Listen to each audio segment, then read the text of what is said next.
June 1944. American forces landed on Saipan in the Mariana Islands. This was a critical defensive line for Japan. If Mariana fell, American B-29 bombers could directly attack Japanese territory for the first time in the war. Tokyo itself would be within range. The loss of these islands would sever Japan's vital supply lines to Southeast Asia, cutting off access to oil, rubber, and other strategic resources essential for continuing the war. The Japanese Navy deployed Operation A-Go, concentrating all remaining carrier forces for a decisive battle. This was Japan's last chance to stop American advances in the Pacific.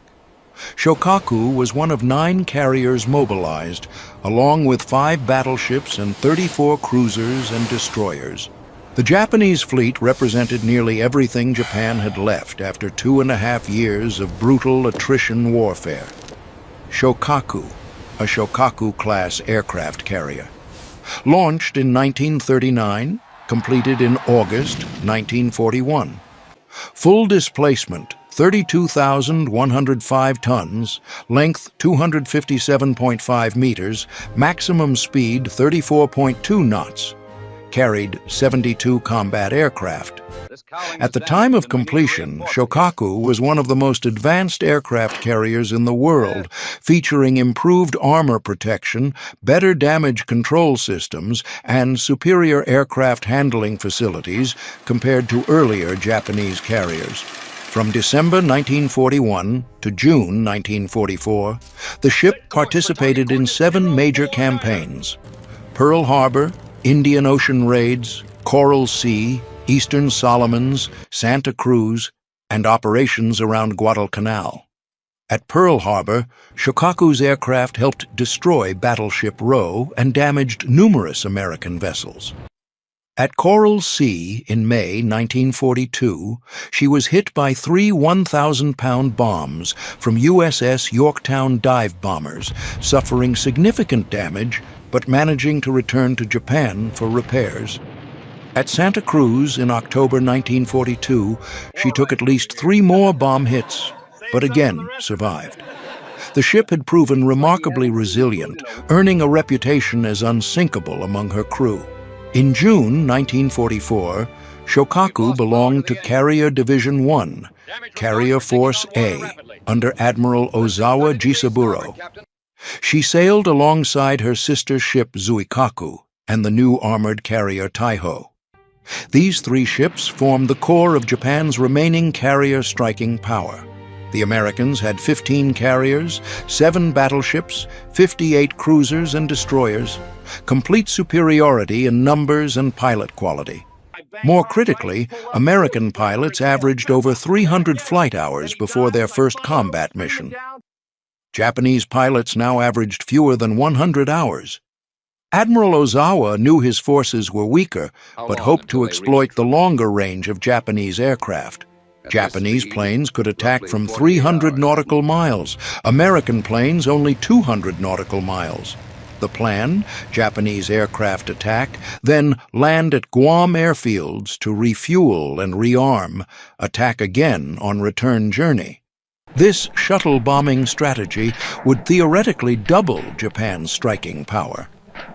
Additionally, Ozawa planned to supplement carrier aircraft with land-based planes from Guam, Tinian, and Saipan, approximately 500 additional aircraft that would join the battle. Japanese forces, 9 carriers including Taiho, Shokaku, Zuikaku, Hio, Junyo, Ryuho, Chitose, Chiyoda, and Zuiho. Total aircraft, 430. 5 battleships, the massive Yamato and Musashi, each displacing 72,000 tons and mounting 18-inch guns, plus Kongo, Haruna, and Nagato. 13 heavy cruisers, 21 destroyers. The fleet was divided into 3 groups, with Shokaku in Force A, alongside Taiho and Zuikaku. American Task Force. 58. 15 carriers, including 7 large Essex-class fleet carriers and 8 light carriers. Total aircraft, 956. 7 fast battleships, including new Iowa-class ships, 21 cruisers, 69 destroyers, commanded by Admiral Raymond Spruance, with Vice Admiral Mark Mitcher directly commanding the carrier task force. The American fleet was organized into 4 carrier task groups, each a powerful force capable of independent operations. Japan's critical problem: inexperienced pilots. Veteran pilots had been killed at Coral Sea, Midway, Guadalcanal, and in the brutal campaign around Rabaul. The cream of Japanese naval aviation was gone. New pilots received only 2 to 4 months rushed training due to fuel shortages. Japan's oil situation was so desperate that training flights were severely restricted. Many pilots had fewer than 100 hours total flight time. Some had never made a carrier landing at night. Few had practiced coordinated attacks. American radar was superior, allowing early detection and vectoring of interceptors. F-6F Hellcat fighters outclassed the Zero in speed, firepower, and armor protection. For Shokaku, this was the last time the ship carried pilots with significant combat experience. Many pilots on the flight deck had only flown combat for a few months. The air group commander and squadron leaders were experienced, but most wingmen were fresh from training. This inexperience would prove fatal.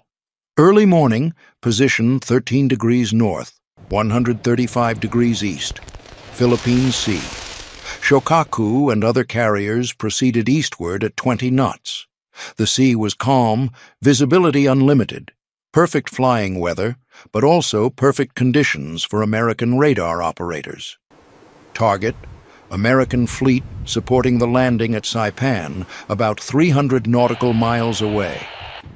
Japanese reconnaissance had located the American fleet at dawn, providing Ozawa with accurate targeting information.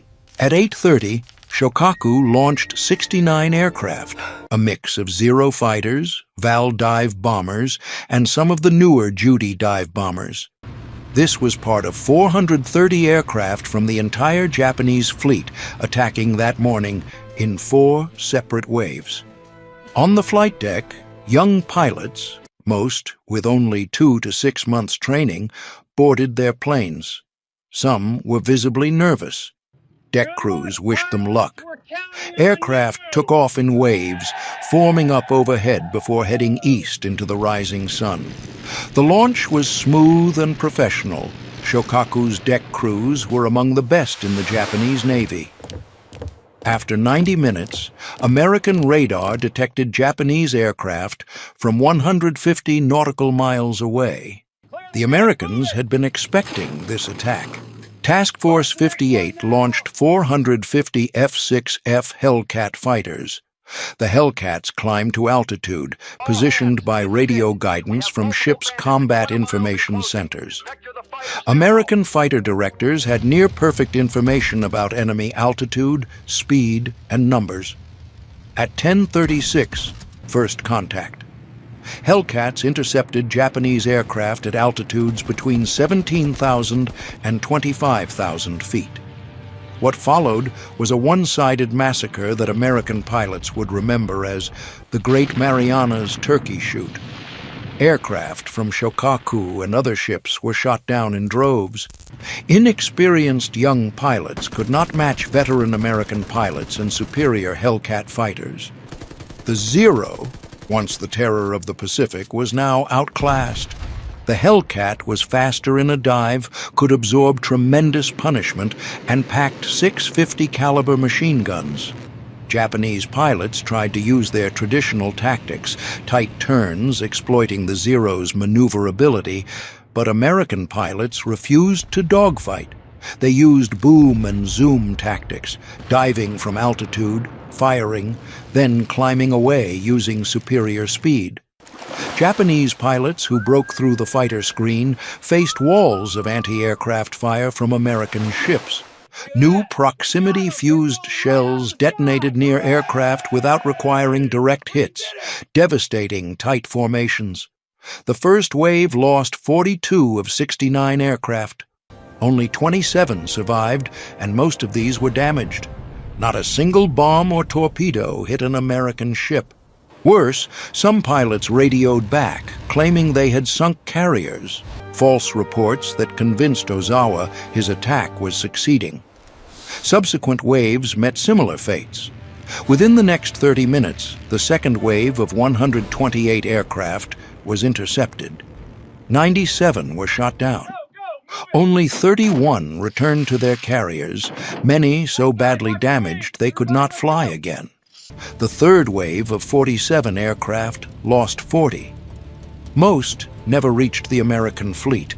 The final wave of 82 aircraft launched in early afternoon was completely scattered.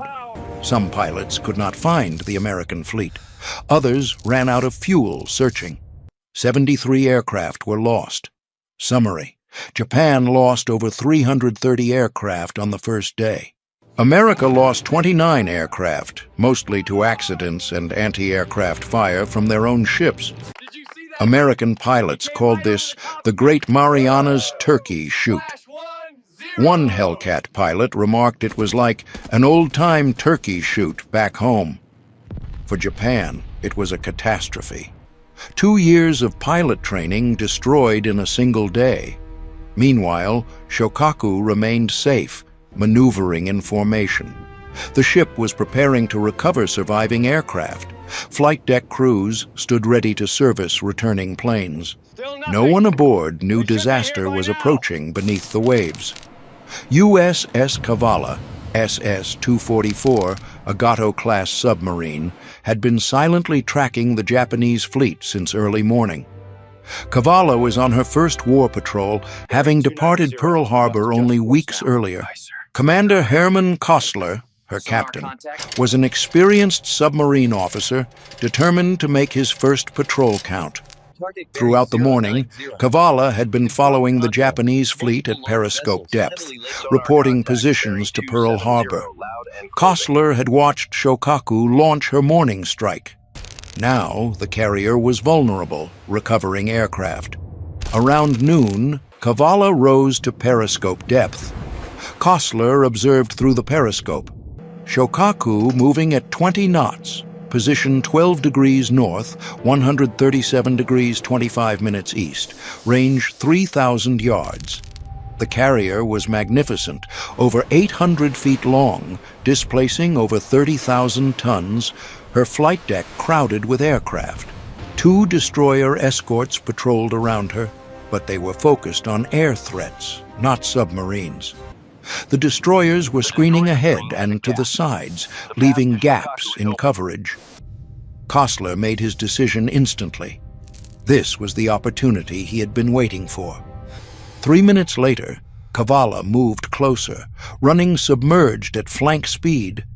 Kostler constantly checked the periscope, watching the angle to target improve. The sonar operator called out bearing changes. The torpedo data computer calculated firing solutions. Shokaku was recovering returning aircraft, moving slowly and steadily, an ideal target. The carrier was turning into the wind to recover planes, making only about 15 knots. Her course was predictable. At 11:20, Cavalla, at 1,000 yards range, fired 6 Mark 14 torpedoes in sequence, all from forward tubes. Time between shots, 3 seconds. Fire 1, fire 2, fire 3, fire 4, fire 5, fire 6. The submarine shuddered with each launch as compressed air expelled the torpedoes. Kostler immediately ordered, "Take her down, all ahead flank." The diving officer flooded tanks, and Cavalla plunged toward 400 feet. Torpedoes raced toward Shokaku underwater at 46 knots, leaving thin wakes visible from Shokaku's bridge. 2 minutes later, 3 loud explosions echoed through the water. Cavalla's crew felt the concussions. Cheers erupted in the submarine. At least 3 torpedoes struck Shokaku's starboard side. Some sources record 4 hits. Through his headphones, Kostler could hear the sounds of rending metal and internal explosions. Some Japanese survivors later believed 4 torpedoes hit. torpedo impact locations. First torpedo hit near the bow, penetrating just aft of the forward elevator, damaged auxiliary engine room number 1, and flooded several compartments. Second and third torpedoes hit amidships, penetrating hull below waterline near the waterline bulge, ruptured multiple aviation fuel tanks. These were the fatal hits.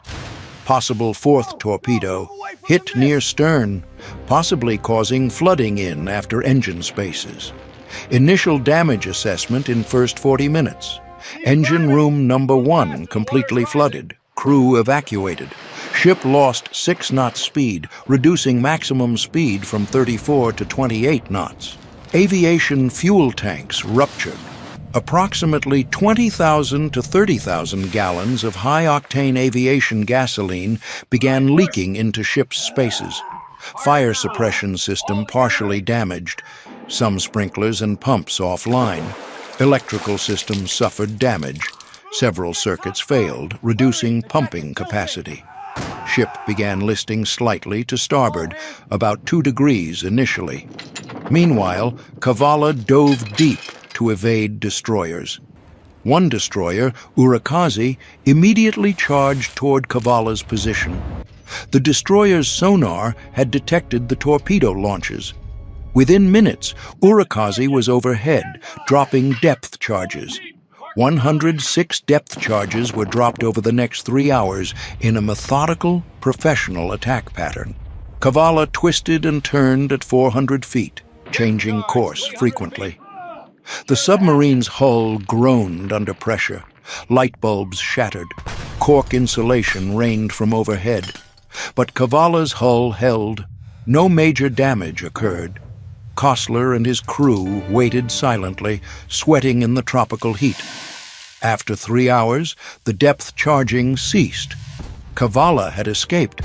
On Shokaku, Captain Matsubara Hiroshi immediately ordered damage control. The veteran captain had survived multiple battles. He knew Shokaku was tough. She had survived bomb hits before. Matsubara believed she could survive this. Damage control parties rushed to their stations. Work teams assembled with portable pumps, shoring materials, and firefighting equipment. Team 1 attempted pumping water from engine room number 1. They failed. The pumps were insufficient against the massive flooding. The space was abandoned. Team 2 tried to seal ruptured fuel tanks using collision mats and wooden plugs. They failed. The ruptures were too large, too numerous, and below the waterline. Fuel continued leaking at hundreds of gallons per minute. Team 3 attempted shutting down the ventilation system to contain fuel vapors. Too late. Fuel vapors had already spread throughout the ship through the ventilation ducts. Critical problem: Shokaku was designed with an open ventilation system to cool engine rooms and compartments in tropical conditions. This excellent feature for normal operations became fatal in this situation. Fuel vapors from ruptured tanks, lighter than air, rose and spread through the ventilation system to engine rooms 2 and 3, interior corridors, crew quarters, lower decks of flight deck, hangar deck. The ship became a floating bomb. Over the next 2 hours, fuel vapor concentration increased rapidly throughout the ship. Some sailors reported smelling gasoline everywhere. Some fainted from inhaling fumes. Others reported burning eyes and difficulty breathing. Temperature in engine rooms rose as ventilation failed. Matsubara considered abandoned ship order, but still hoped to control the situation. Damage control teams worked desperately, knowing they were racing against time. If ignition occurred before they could ventilate the ship, the results would be catastrophic. Destroyers Urakaze and Wakatsuki moved closer to prepare rescue if needed. Light cruiser Yahagi also approached. Shokaku continued moving under her own power at reduced speed, but her list was increasing. She was down by the bow, taking water forward. 3 hours after torpedo hits, Around 1500 hours, an unknown ignition source triggered the fuel-vapor-air mixture that had accumulated throughout the ship. The exact ignition source remains uncertain. Possibilities include electrical spark from damaged wiring, hot metal in engine room machinery, static electricity, or a small fire that had been smoldering undetected. What is certain is that the concentration of fuel vapors had reached explosive levels. At 1500 hours precisely, first explosion occurred deep in the central compartment where fuel tanks were ruptured. The explosion was devastating. Blast pressure spread through connected spaces. Adjacent fuel tanks exploded in a chain reaction, each explosion triggering the next. The blast pressure was so intense it buckled interior bulkheads. The explosion shattered the flight deck from below, blowing wooden planking skyward. Fires immediately spread to the hangar deck, where aircraft were being serviced. Fuel and ammunition on these aircraft began cooking off. Fire spread to aircraft ammunition storage compartments. In the next 1 to 2 minutes, a second explosion chain occurred, far more powerful than the first. This was the catastrophic detonation. The aircraft bomb magazine located amidships detonated. Bombs of various sizes, from 60 kilogram to 800 kilogram weapons, exploded simultaneously. The entire central section of the flight deck was blown hundreds of feet into the air. A massive fireball erupted from the ship's center. Black smoke column rose hundreds of meters, visible for miles. The ship shook so violently that men on surrounding vessels felt the concussion. Shokaku's back was broken. Her hull began separating amidships. Matsubara, realizing the ship was doomed, immediately ordered abandon ship. The communication system was damaged. Orders were transmitted by voice, passed from man to man, from compartment to compartment. Abandon ship! All hands abandon ship! The order was clear. No time for formality. Over next 5 minutes, crew jumped overboard from ship's sides. Men slid down ropes. Some jumped from the flight deck, a drop of over 60 feet to the water. Others climbed down cargo nets. Flight deck crews threw life rafts and debris into the water to provide flotation. Destroyers Urikaze, Wakatsuki, and Hatsuzuki moved alongside, dangerously close to the sinking carrier. Light cruiser Yahagi also approached at full speed. Sailors on the destroyers threw lines to swimmers. Cargo nets were deployed. Small boats launched to recover men in the water. Shokaku began listing heavily to starboard. The list increased rapidly. 5 degrees, 10 degrees, 15 degrees. Seawater flooded damaged compartments. The flooding was uncontrolled. Ship listed 45 degrees. Men could no longer stand on the flight deck. They slid down toward the starboard side. Bow began plunging underwater. The forward section was completely submerged. The massive anchor chains rattled as they dragged through water. Then Shokaku capsized completely, rolling to starboard, bow sinking first. For a moment she hung suspended, almost vertical in the water. Her propellers and rudder emerged from the water, still slowly turning. Red bottom paint showed clearly. Men in the water could see the enormous size of her hull. Crew on destroyers watched the once mighty carrier slowly disappear. Some Japanese sailors sang the ship's song as she went down.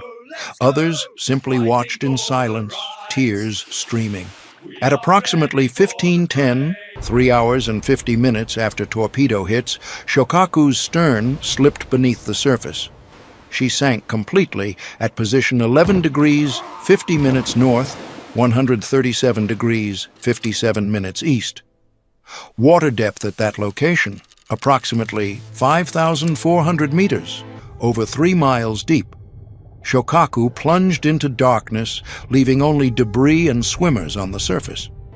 Total crew complement, 1,660 personnel. Killed in action, 1,272. including Captain Matsubara Hiroshi, who went down with his ship.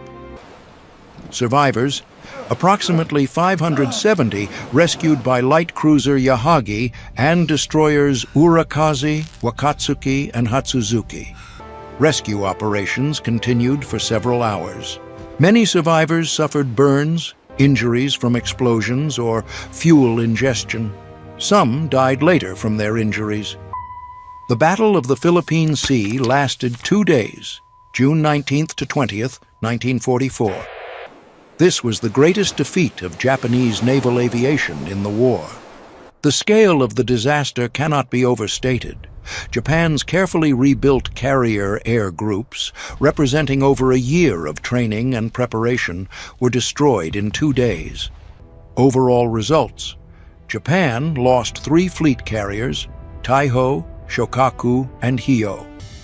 Taiho, the newest and most advanced Japanese carrier, sank earlier on June 19th from a single torpedo hit by submarine USS Albacore, followed by a gasoline vapor explosion similar to Shokaku's. Hyo was sunk on June 20th by aerial torpedo attack from American carrier aircraft. Japan lost over 600 aircraft. This included 346 carrier aircraft lost on June 19th alone, plus additional land-based aircraft from Guam, Tinian, and Saipan. Approximately 445 pilots killed, irreplaceable veteran aircrew and newly trained pilots alike. America lost 123 aircraft, mostly during night recovery operations on June 20th. 76 pilots killed. Many American losses occurred when aircraft ran out of fuel returning from long-range strikes. No American carriers sunk. No American capital ships damaged. For Shokaku, the sinking had special significance. This was one of 2 remaining carriers from the Pearl Harbor attack force still operational. Sister ship Zuikaku would sink 4 months later at Leyte Gulf in October 1944. With Shokaku's sinking, Japan's elite carrier force that had struck Pearl Harbor on December 7, 1941, was being systematically destroyed. Of the 6 carriers that attacked Pearl Harbor, Akagi, Kaga, Soryu, Hiryu, Shokaku, and Zuikaku, 4 had been sunk at Midway, 1 now at Philippine Sea, with only Zuikaku remaining. Strategic significance was immense. Japan lost ability to defend Philippines and southern islands. The mobile fleet retreated to Japan, never again capable of offensive carrier operations. Supply lines from Southeast Asia to Japan were effectively severed. Without air cover, Japanese convoys became easy targets for American submarines. America captured Marianas, immediately beginning construction of massive airfields for B-29 bombers. By November 1944, B-29s would begin regular bombing raids against Japanese cities, including Tokyo. Japanese naval aviation lost effective combat capability after this battle. The few remaining carriers lacked aircraft and trained pilots to operate them effectively. Shokaku operated for 33 months from first sortie at Pearl Harbor in December 1941. During this remarkably active service, the ship logged over 18,000 flight hours in combat operations, participated in 7 major campaigns across the Pacific. She had sailed from Hawaii to the Indian Ocean, from the Coral Sea to the Solomon Islands. Her aircraft had struck targets from Darwin to Guadalcanal. The ship had been hit by bombs multiple times. At Coral Sea in May 1942, 3 1,000-pound bombs struck her flight deck, killing over 100 men and starting major fires. At Santa Cruz in October 1942, at least 3 more bombs hit, causing extensive damage. But each time Shokaku survived, returned to Japan, was repaired, and came back to fight. The crew proudly called Shokaku the lucky ship and believed she was unsinkable. But luck ran out on June 19, 1944. Not from bombs this time, but from torpedoes striking below the waterline where her armor protection was weakest. The wreck lies at 5,400 meters depth, coordinates 11 degrees 50 minutes north, 137 degrees 57 minutes east of the Mariana Islands in the Philippine Sea. At that depth, pressure is over 700 times atmospheric pressure. The wreck has never been found.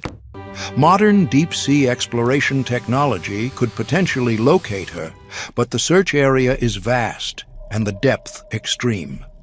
Shokaku rests in eternal darkness on the ocean floor. August 1945, 14 months after Shokaku sank, Japan surrendered aboard USS Missouri in Tokyo Bay. The war was over. Shokaku and sister ship Zuikaku are recorded as the last two remaining carriers from the Pearl Harbor attack force. Both sunk in 1944, Shokaku at Philippine Sea in June, Zuikaku at Leyte Gulf in October. Their loss marked the end of the glory days of Japanese naval aviation, the end of the Kido Butai that had dominated the Pacific in early 1942.